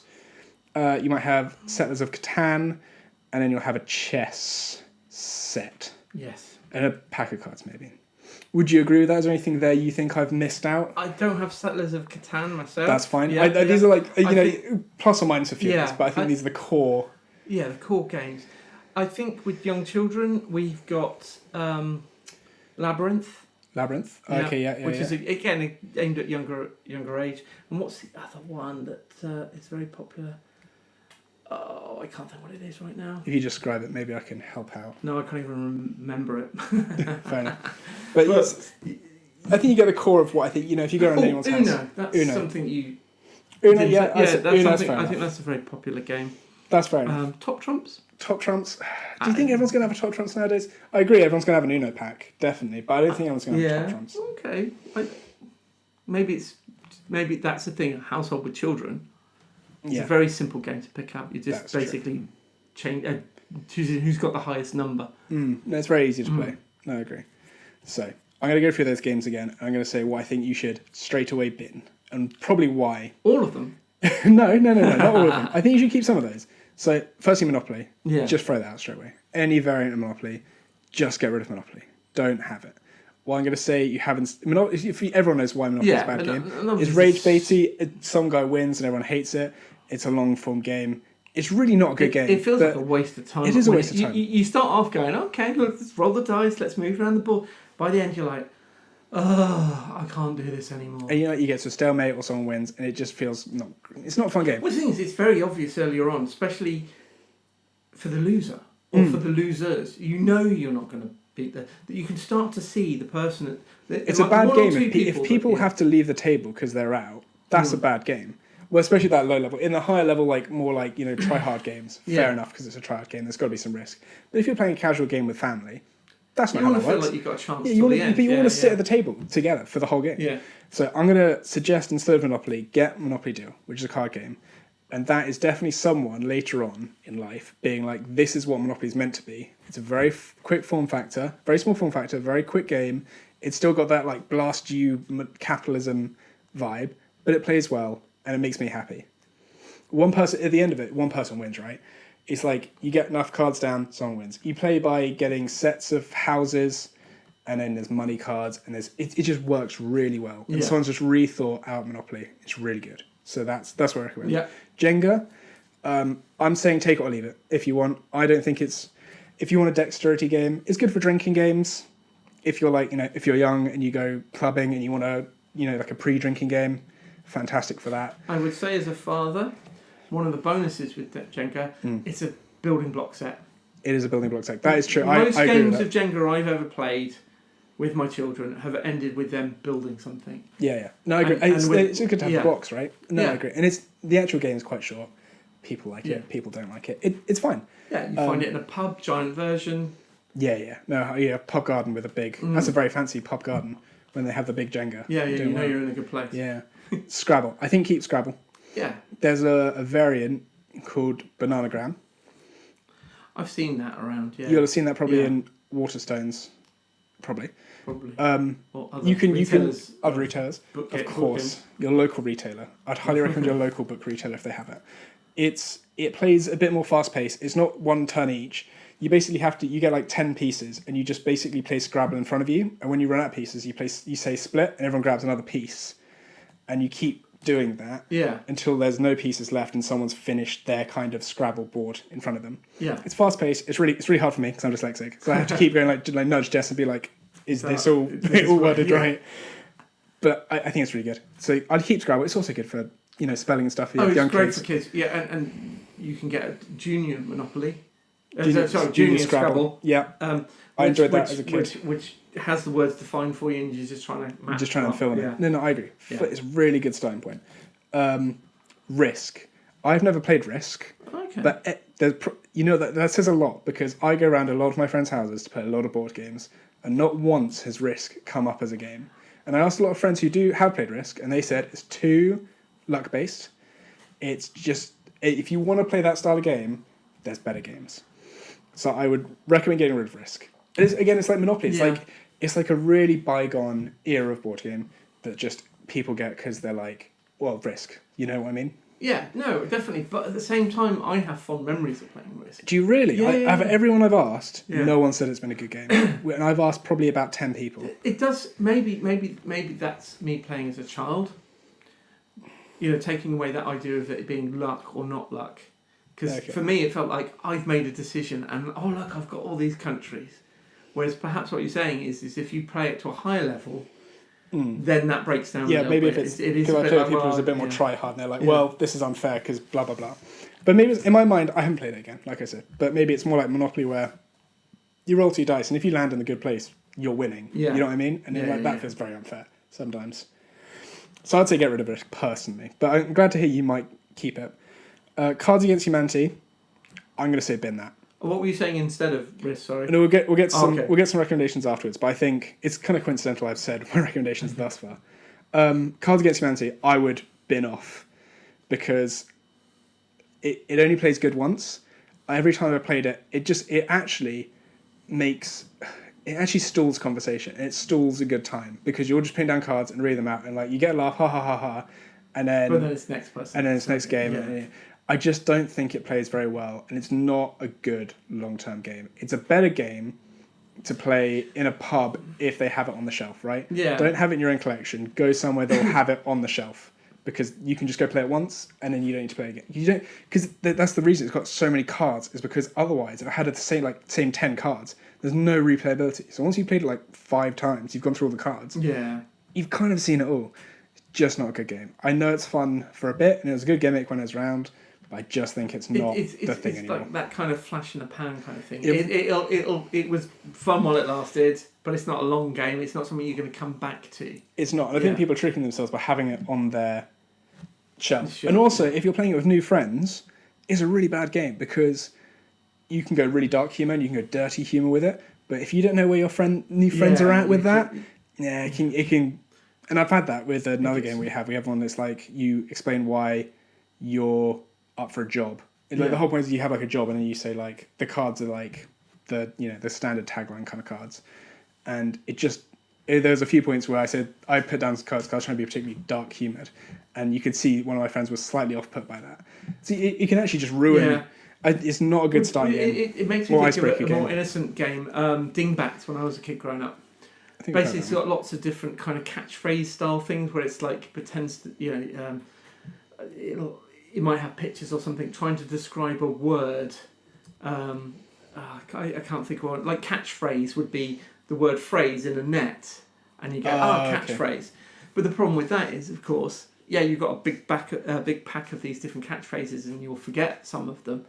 But once you've played several times, I know what they are. Yeah. That one comes up. It's really good for me now if I'm involved in a pub quiz and they've got dingbat style questions. Because I know it. I know the rules as well. It's not just knowing the individual one. You start to get idea for the language of the person that's designed them Mm-hmm. and how their brain works to make. To make the Yeah. you understand how they're like thinking. Mm. Yeah. So but going on to Cards Against Sorry. Humanity, get rid of that. Trivial Pursuit, I think take it or leave it. Personally, I'm not a huge fan of it. I think it feels very old hat. It goes out of date very quickly, I find. Yeah, because you And also, like these days and focus age on- where you have internet, everyone's got to rage against like a technicality in an answer, right? It's yeah, it's old fashioned. It's an It makes old-fashioned me think game. of dinner parties It, that my yes. parents would have had. Yes. And I'm so sad it's- dinner parties have gone away. On Yeah. a side note, I think that's a real No, tragedy. it is a missing thing, but again, with the Trivial Pursuit goes out the door after 8 minutes out the door with it. Yeah, Yeah, no, I agree. but It only works once. It's a concept. It's good, but you're limited to then having the right questions for the group of people you've got. Agreed. Yes, If you don't know yeah. world history, and actually, Yeah. I've had a lot of friends in the past who, I'm very fortunate to have travelled a bit in the world, but I've had friends who haven't even left the UK, and so questions on like foreign anything or geography, they're not used to, but they just don't know. They just don't know, and it feels. But I don't want to make them feel dumb as Yeah. well because I just coincidentally know these things. But then if you have a child with you, yeah, or and that's super children, unfair because I don't know and you anything can get from there. sets that have children's cards and adult cards and stuff like that. You can mix it up a little bit like that, but it never. You've got to have the same kind of personalities around you to get anything out of that. Yeah, sorry, no, carry that's on. fine. That's fine. Catan, Settlers of Catan. I personally do not like this game. I don't get it. I've tried it a few times. I just don't get it. People Yeah. like it though. If you like it, keep it I've because it's a never good played icebreaker. It's something that I always see and go, "Oh, that looks interesting."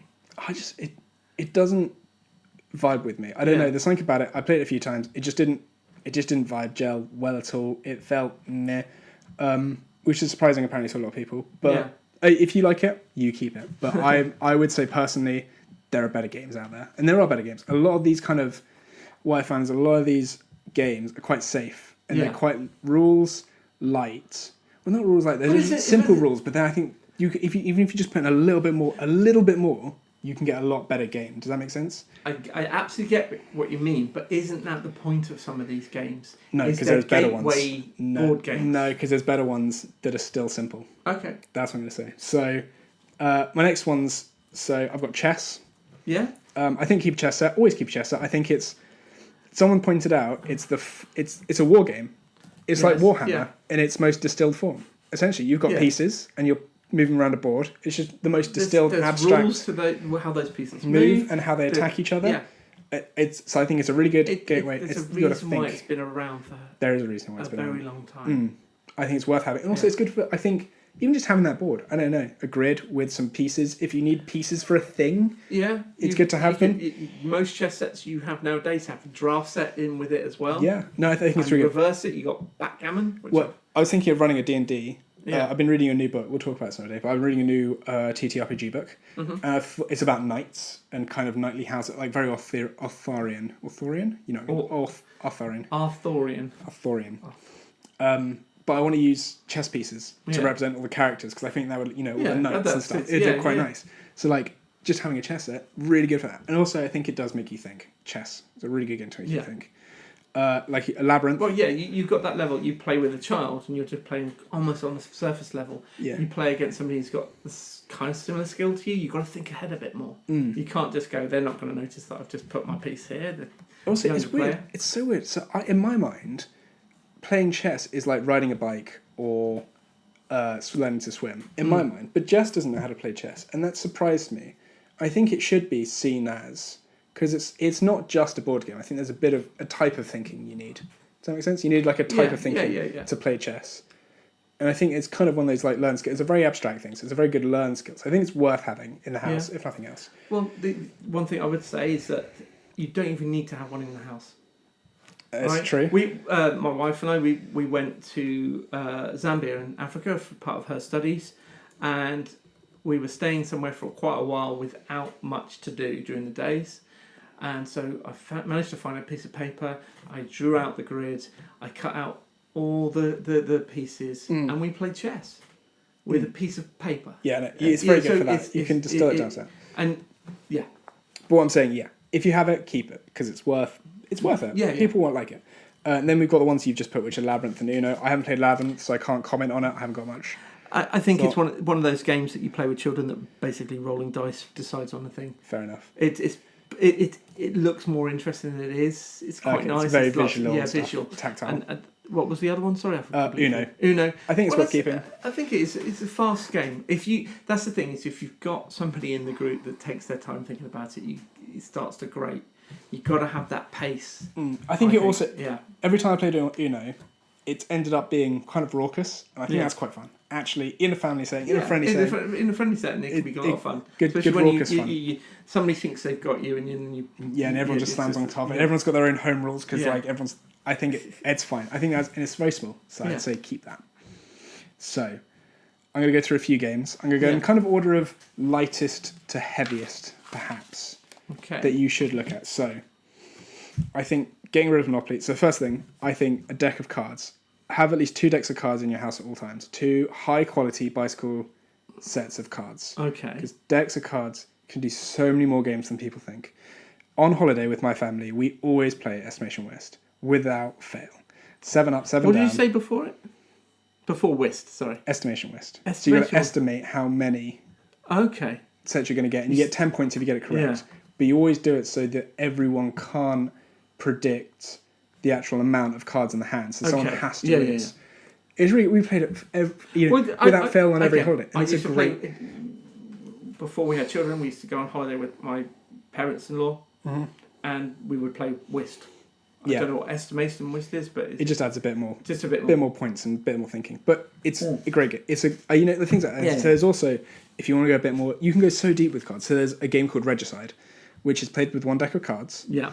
and it's crazy because what you're doing is you get all the face cards Yeah. and you put them in the deck and you turn them over and you're fighting that face card Okay. in like a battle, and each card represents something. So you've got like attack, you've got health, you've got shields, and so each player has their own hand of cards, and you've got to basically fight out Okay. each boss in this like essentially like a dungeon crawl. Yeah. But someone's made that with just a deck of cards, Yeah. and I think it really puts a testament to how. Is that an old game or is it? No, it's been around. I think it's been around for a little bit, but someone just wrote some really good rules. Yeah. You can actually buy the deck of cards for Regicide, where all of the cards on their faces have what they are, Yeah. and you get an extra card that tells you the rules of Regicide. And it's a really, I like the cards just for the art. Yeah. It's really nice. But you can just play it with a normal deck of cards, and if you have the rules, and I think if that can be like a 2-hour game if you want. Yeah. But that's just 1 deck of cards, and then you can take that same deck of cards and play Estimation Whist. You can play May I, which is another game that we play a lot of. We play 31. So much with just 1 or 2 decks of cards. I think it's always worth having 2 decks of cards. I think that's something that people perhaps don't think to just have. Do you know what I mean? Like, I think we've got a deck of cards. People do. I think make a like a conscious effort to get a couple decks I don't think just in your house. I've got several packs of cards in the house, but none of them are matching. Do you know where they are So- though? Do you Yeah, like, yeah, I okay. can get one. You could get one. I Okay. can get two. I think there's been times I've gone around people's houses and Well, they're our like, holiday, the holiday park we went to, one of the things they gifted us was a pack of cards as well. oh nice. Yeah. But I think that's something that I've been around a few people's houses, and maybe it's just the people they are. But I'd like, should we just like it's like Yeah. we got an hour to kill away. Should we get some cards out? And they're like, oh, I think they're in that drawer. Yeah. And, My problem is always having the rules for these games. That's that's- something we always had cards at home, but we never had any rule books. maybe I'll make a cheat sheet one day Yeah. of all these different games. I'll put them on one. That sounds like a good idea for a little Yeah. poster, or a little thing that could tuck into. Yeah. It's why we used to play Whist with Helena's parents because they knew the rules. They remembered them. And When we had grandparents around, we would play games they knew because Yeah. they don't have to think because they played it for like forever. Yeah. So that it accesses the part of their brain that they just know what they're doing, Yeah. right? And they just play it, and it's a good way to interact with all generations because I could be a little kid doing that, or as I am now, nearly 30, and my grandparents were in their 90s could do it. Yeah. So it was really good in that kind of respect. Yeah. So deck of cards, 100%. Okay. Yeah. Continuing on, so we got a few other games. So we've got The Mind. Now, The Mind, it's such a simple game. It's another deck of cards, a deck of cards from 1 to 100. There's some other rules. We're not going to talk about those today. We're just going to talk about 1 to 100, right? That's all they say. on them. Yeah. Each person gets 5 cards, I'd say. It goes up in there's like levels. and Yeah. stuff. Yeah. And the idea is that you all sit there in silence, and you have to put down the cards in numerical order between all of Okay. you. So you've got 5 cards in your hand, and everyone else has. And so who thinks is the lowest card puts down first. Yeah. And whoever's got the next card they think is lowest puts it down. You got to go all the way up between all your cards to the next card. Okay. This sounds like a really dumb Yeah, I'm premise. trying to see the game here. Yeah. It's really not. It's amazing how all of a sudden all of you have got to have like this internal clock that syncs between all of you, between cards, because you're like counting like, I think we're about 10 now. Oh, I think we're about 13 now. Oh, I've got 14. I'm going to put down 14, and then someone's got 16. They're like, oh, thank God you got. I'm going to put down my 16, and then someone you get to like 60. I see, because you could put your card down and somebody goes, no, actually, I've got 14. You put down 16. That's that run ruined. So everyone's got this mental. And I see. So it's cooperation. But you can't talk. So you're all sitting there in silence with this mental clock about like, oh, I think it's really worth having. I played it loads of times. It's super simple once you get it. It's easy to explain the rules, and people think, how's this a game? And then they start playing it, and they're like, I can see how this is a game. And you don't need to think too hard, and you don't need that much player space. So I think that's worth having in the collection. Then we have Scrawl. Scrawl is a party game. And the idea is, it's been played before in Jackbox. If you've heard of Jackbox, you may not have heard. It's like a party game for online playing. Right. Quite expensive, but it's neither here nor there. But so the idea of Scrawl is, you have like a set of whiteboards. Yeah. And you write down a thing, any object, a verb, whatever. And then you take your stack of whiteboards and you hand it to the next person. And they have to look at what you've written, and then they've got to draw that thing. Okay. And then they hand it to the next person. This is all the time, so you have like 2 minutes or something between rounds. Yeah. And they hand it to the next person. They look at what you've drawn, and they've got to write down what they think it is. Yeah. And then that goes around the whole table. It's Chinese whispers, but with a physical... With drawing and stuff. And everyone's got their own cards. Everyone's at each turn drawing and writing, drawing and writing. So it goes around in a big chain. Yeah, so then, you're doing 6 rounds, so everyone's drawn 6 things or whatever.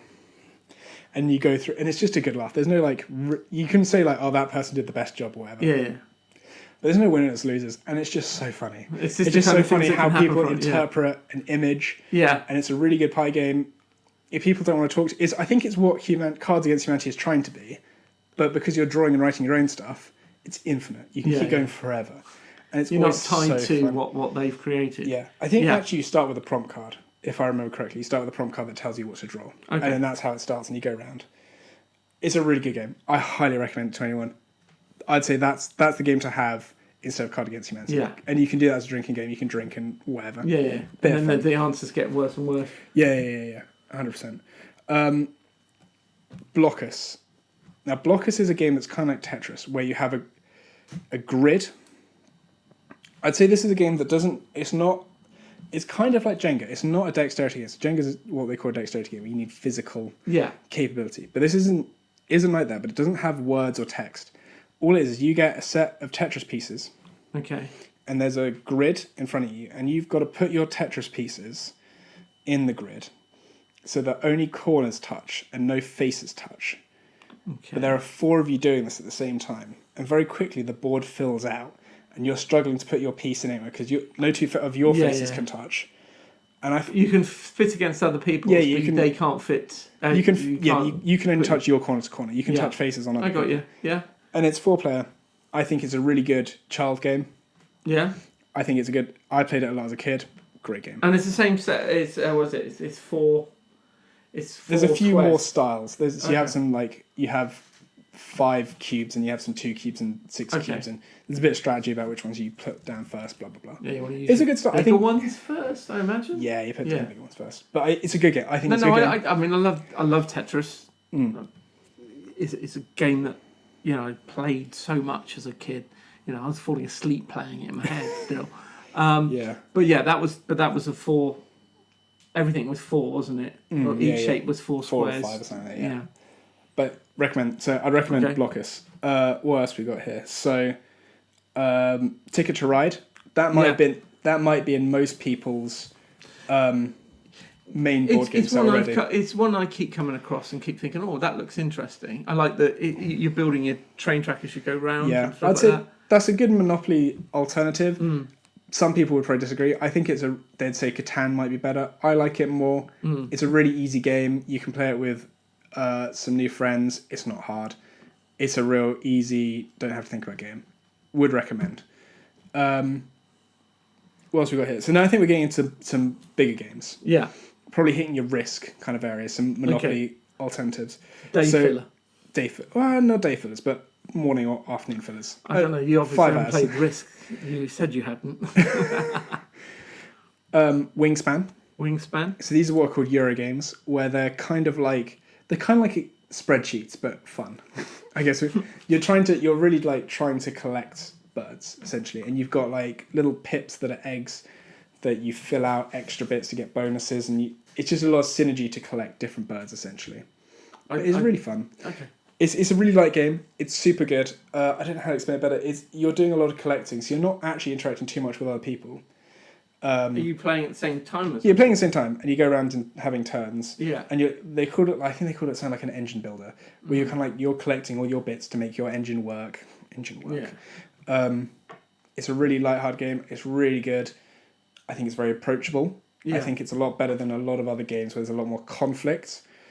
The one thing I would say is there isn't as much interaction with other people as perhaps a good game like this would need. But it's nice. I don't know. It's happy. There's also, if you want to go a bit more extreme, there's a game called Brass Birmingham, which is a bit more money. That game is a bit more intense, a bit more industrial, I'd say a bit more advanced, but is kind of the same ethos. There's definitely more player interaction there, but you're doing a lot of the same kind of engine building, as I call it, building out your empire on the board. But it's a really highly rated game. I played it a few times. I think it's really good. Yeah. I think it's really worth a play at least. And that's kind of into that. If you're, Catan, Risk kind of area, it's a couple hours and you have to explain the rules to people. Yeah, you got a lot to learn from it. Yeah, there's a lot to learn. I picked it up in, a friend explained it to me in 30 minutes. Yeah. Probably less than that. And I was fine. I just played it and I won the first game. It's pretty easy. Against them. They were doing some silly things. I thought they were doing some things I thought were pretty silly. And I found out that I don't know, I just couldn't They were playing with the format. They were playing, some other kind of style. Then again, some bigger games. So I'd say if you want to go into your bigger war games, I think Root actually is a really, really, really good game. It's underneath King's Dilemma in terms of my favourite games. Okay. It's an asymmetric war game, but it's got cute bunnies in it and rabbits. We'll play it one day. Me and you will play it. Everyone plays a different style of game. You have a board in front of you, and it's a war game, so there's like a map, and you've got to kind of take areas and stuff is the idea. Yeah. And then you get different objectives. Each player has different objectives. I think it plays really well. It's really smooth. It's asymmetric, so everyone's playing differently. There's so many expansions for it. So I have 3 or 4 expansions for this game, and they come in different different styles, different scales. So you can do a lot of things with it. I think it really, if everyone knows the rules, it's hard to explain the rules. I'd say it's my one downside. Because there's 4 different ways of playing. You have to explain to 4 different people how to play the game. But once you understand it, the boards themselves tell you exactly how to play actually, once you've read it. Yeah. I think it's just got the right amount of conflicts, the right amount of difficulty. I just think it's a really good game. If you've got some friends that you want to play a board game of an evening, I think Root is the quintessential post-dinner party game, in my mind. It's great for that. Especially if everyone knows the rules. It's really good. And like I said, loads of expansions, loads of places to go with a board game. If you get bored of a board game quickly, Root might be the one for you because there's 3 or 4 expansions. Yeah. There's different ways to play. You have there's a version where there's a boss mode where one person plays the boss and all 3 of you have to fight them. You can go 6-player.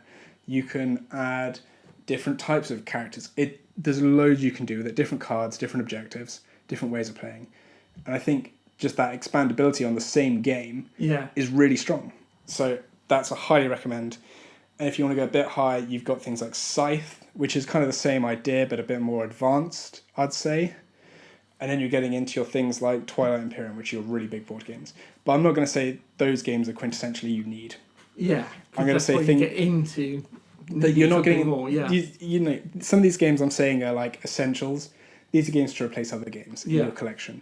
These are games I would suggest to start with, and then if you want more bigger games, or more niche games. Yeah, you can find loads of niche games from this starting point. So I'd say these are your starting points, in my opinion. This is all my opinion, by the way. I'm not a professional in board games. I play a lot of board games.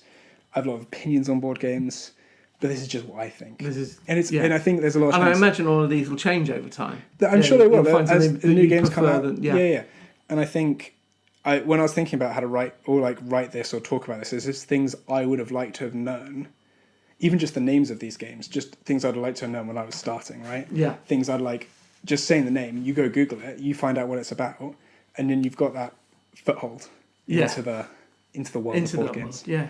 Yeah. So I think that's what I wanted to talk about. Okay, cool. Those are some good games. I think. Do you have a go at something? We might play one or two of these. Yeah, I think that. I think definitely get Monopoly Deal for yourself, Mark. Yeah, you've already mentioned that. I was asking you the other day. You know, an easy game, two people playing. Yeah, no, 100%. That my brother plays it a lot when he goes on holiday. So that's. I thought I'd just talk about that. No, I think what I'll probably do after this at some point is go and have a look at each one just to get visuals. See how you I'm feel very about visual. Nice. Well, maybe that's your homework. You go and look at these games, and we can kind of have your thoughts on them. If you want to play any of them, I have a few of these. I can get a few more. Not like get them. I have friends who I can borrow off if you want to try it. We can always try it in the evening. I think we can wrap it up there then. Okay. That's happy. So, do you have for your week ahead? Well, it's still on the cards as if I can find a showing of Fantastic Four. Okay. But if I can't, because it's just trying to fit it in, I will find another film to talk about. Another movie, a box office movie. A box office movie. Something, But in terms of what I would like to set for you for your homework, please do. We talked about this earlier on. There was a video that I thought would be really... it's from What Culture on YouTube, and the title is Physical Media Isn't Dying, You've Been Lied To. Okay. And I had a quick listen to it. It's 28 minutes long, and it's just a little video essay about how, media isn't dead. There is a resurgence of people buying high quality collector's editions of Blu-ray movies rather than... Did you know Taylor Swift is very controversial for this? Because every album she keeps releasing special editions, special versions, limited edition runs of all of her albums constantly. Oh. So like people get really annoyed because they think they've got the special edition, but and then there's a special edition, absolutely that, and so people get and she's good at making money, so she knows that this works. Well, re-record your entire back catalogue. Or like she'll have like the special edition and then the ultimate edition, where she's got an extra recording, all this kind of jazz. She's very good at it, and it's quite controversial because Jess hates it. Well, because she likes to collect vinyl, it's really hard to collect all her vinyl if you wanted it. You can't, but that's the collector nature, isn't it? You want it all, and that's what they can prey on, isn't it? They can say, well, if you want it all, you're gonna have to buy this one now. But with this video, I thought it just encapsulated a lot of my thoughts about how we consume media at the moment, especially we're talking about films and television, about having limitless access to all these streaming channels, but is it good content? Is it good quality? If you just have to keep pushing stuff out, right? Where do you find your niche movies now? The Adventures of Buckaroo Bonanza. Yes, it's on Prime at the moment, but will it always be there? I agree. I've talked about. I think I might have talked about it here. Talking about Stargate SG-1. I really want to watch that, but only America has it in a streaming service, and I could buy the whole box set, but finding that's quite hard and expensive. Yeah. Anyway, so I'll watch that. I think I will at some point get you to, on another episode, get you to do some other stuff. But I think for now, he's been in my mind recently. There's a YouTuber called Miscast. And he does videos. He's very much in the wargaming, D&D. He does a lot of art. He's a very artistic guy.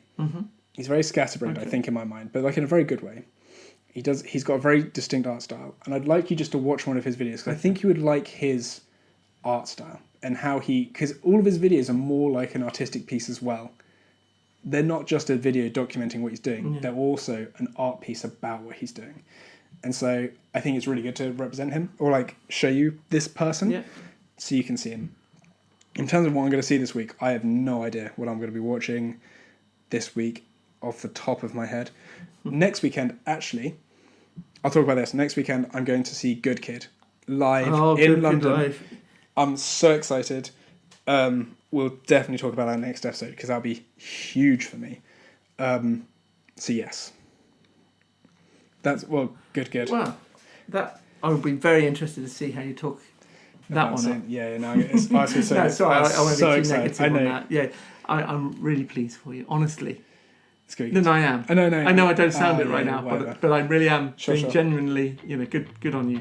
I think we'll leave it there. Okay. Thank you very much, Mark, No, for thank joining you, me for another Drew. episode. Episode 4. Episode 4. Goodness me. Fantastic. We're We've doing broken the very back well. of this one. We have. Right. Toodle pip, everyone.